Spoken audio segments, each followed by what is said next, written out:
Hi, my name is Chloe. Welcome to my channel. Today I'm bringing to you my April TBR.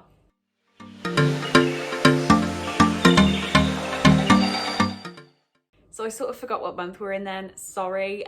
Just to preface this is not going to be my full TBR. You will actually be getting a second TBR video from me next week, in a couple of days, some point before the start of April, because I'm taking part in a Top of the Pops challenge with the Facebook group I am in. We did this last year. I put out a TBR video for it. I'm so excited. I have recently stepped down as a moderator of this group, meaning I can participate in this challenge and earn points, and last year I did actually win. So can I keep my winning streak? I don't know. But yeah, that will be coming to you in a separate video, and that is just because the prompts haven't come out yet. I'll be finding those out in 2 days' time, but I wanted to film my normal TBR for you guys.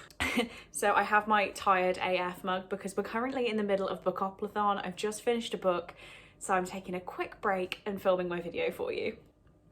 Oh, it's hot when you use tea as a prompt, but you've just made it so it's boiling. Anyway, I have how many books to talk to you about? 7 books to talk to you about that I will definitely be reading and working into my Top of the Pops TBR. These are all buddy reads or like readathon reads of some sort, so I will just stop waffling on and show you what I've got. The first one is Straight On Till Morning by Liz Braswell, which is a Disney twisted tale. This is the twisted tale for Peter Pan, where what if Wendy went to Neverland with Captain Hook? This is my buddy read with Emily from Novel Novels for the month. We've both read some of the Twisted Tales before, and Emily has liked them even more than I have, so intrigued to get round to this one. It doesn't look that big, but it is a chunker. It's like 500 pages, but they are relatively easy to fly through, so we'll be splitting this down over like 10 days. And yeah, it looks like it's going to be a fun time, but it's just quite chunky, and I'm a little bit daunted because I have a bit of a mixed relationship with the Twisted Tales, but should be a good time. Next, I have a buddy read with Rhiannon from The Welsh Reader, and that is Harrow Lake by Kat Ellis. Every time I read the synopsis of this, I feel like I've never read it before, but this is a YA horror, thriller, mystery? I don't know. I think we're in the realms of horror. So it says, Lola knows all about Harrow Lake. Her famous father directed Nightjar, the cult horror movie that was filmed there. She knows about the caves beneath the fairground, the sunken graveyard, the tree in the woods that's hung with teeth. But she doesn't know about the dark past the town hides or the secrets it holds about her family. Now she finds herself in Harrow Lake, and as she searches for answers, someone or something is stalking her every move. In Harrow Lake, the truth can be the death of you. So it sounds kind of creepy. I don't typically get scared by the horror I've read, so I wanted to get something that's going to freak me out. It is a YA, but I feel like this has the potential to scare me, especially now I live alone. Speaking of living alone and being scared, the next one is a buddy read with Connor from Connor's Library Corner, and that is There's Someone Inside Your House by Stephanie Perkins. I have heard very mixed things about this book. I've heard people say they absolutely love it, and I think Brittany said it's the worst book she's ever read. So we will see what I think. But this says, Love Hurts. Makani Young thought she left her dark past behind her in Hawaii, settling in with her grandmother in landlocked Nebraska. She's found new friends and has even started to fall for mysterious outsider Ollie Larson, but her past isn't far behind. Then one by one, the students of Osborne High begin to die in a series of gruesome murders, each with increasingly grotesque flair. As the terror grows closer and her feelings for Ollie intensify, Makani is forced to confront her own dark secrets. So we've got two sort of like horror vibes going on. As I said, I've heard very mixed things, but it should be really fun to read this with Connor and see what we both think. I just love the cover of this and like the black and the pink, but yeah, we'll see what this one's like. I realise I'm going through these quite quickly. That's because you're going to have a very long TBR. I think there's like 27 prompts, so we don't need to go on about these too much. But the next one I have here is Dry by Neil and Jared Schusterman. This is mine and Brittany's book club pick for Sisters Approximately for the month of April. I will be bringing to you a new video in April sometime of our May, June, July reads. So you can get involved if you want to be involved in any future Sisters Approximately book clubs. But yeah, this one we've been both putting off for a while, so decided to put it on the TBR for the book club, and it's finally round to the time to read it. So this says, everyone's going to remember where they were when the taps ran dry. The drought, or the tap out as everyone calls it, has been going on for a while. Life has become an endless list of don'ts. Don't water the lawn, don't take long showers, don't panic, but now there is no water left at all. Suddenly, Alicia's quiet suburban street spirals into a war zone of desperation and violence. When her parents go missing, she and her younger brother must team up with an unlikely group in search of water. Each of them will need to make impossible choices to survive.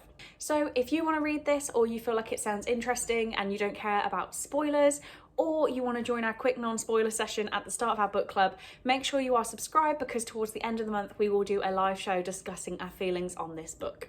There is no time set for that yet because we're not even in April. We haven't even really finalised the March one yet, so make sure you join us for that.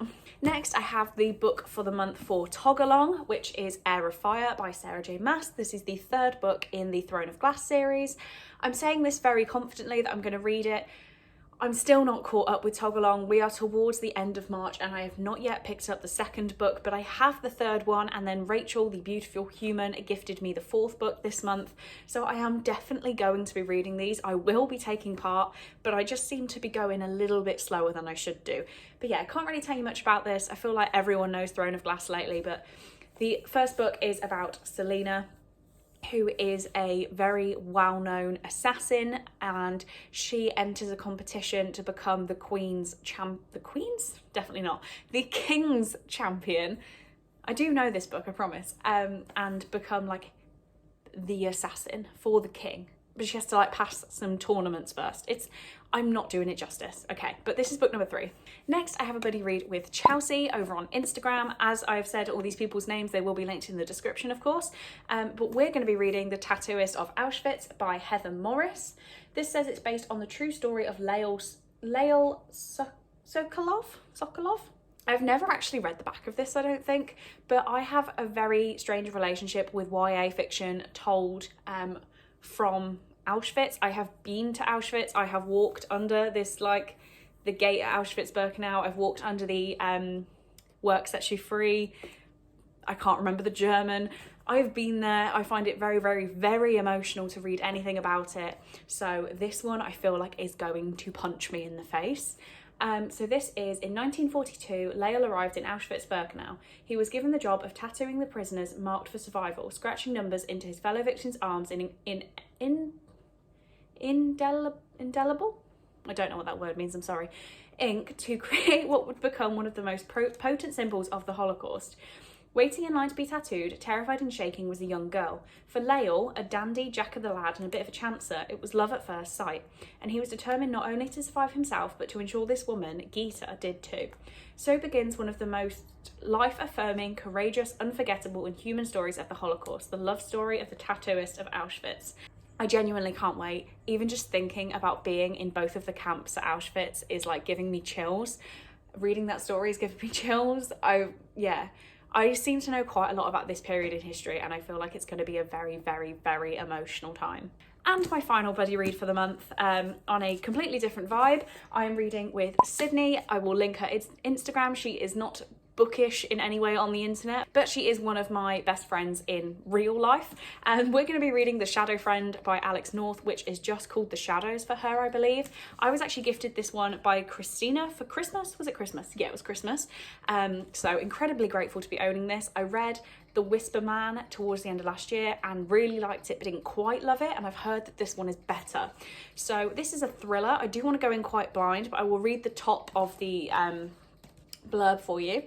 25 years ago, troubled teenager Charlie Crabtree committed a shocking and unprovoked murder. For Paul Adams, it's a day he'll never forget. Charlie's victim was his friend, and so was Charlie. He's never forgiven himself for his part in what happened. He's never gone back home. But when his elderly mother has a fall, it's time to stop running. I'll read one more sentence. It's not long before things start to go wrong. A copycat killer has struck, bringing back painful memories. We're not reading anymore. I like to go in blind. That's more than I would typically read. But yeah, this book is just gorgeous. Like, oh, we've got nice red font, but look at that. Isn't that nice? And yeah, it's going to be great to officially read a book with Sydney, because we always say we're going to read books and we don't. So we have this one lined up and we have another one for May. So hopefully Buddy Reads with Sydney will become a more prominent part of my channel. So those are all the books I will definitely be reading in April. As I said, there will be a separate TBR video coming very, very soon for all the additional books I'm going to try and read. April should be a very calm month for me in terms of other responsibilities. I know we might start to go back to some sort of like idea of normal. I might actually have friends to go and see, which is baffling me. Like, when am I going to read? But yeah, it should be a pretty heavy reading month. So I'm going to try and do as many of the prompts for the challenge that I can. But you will see those in a couple of days. So on that note, please do let me know if you've read any of these books, especially The Tattooist of Auschwitz. Did it punch you in the face with feelings? But I will stop talking now. So thank you very much for watching. I really do hope you enjoyed, and I will see you in the next one.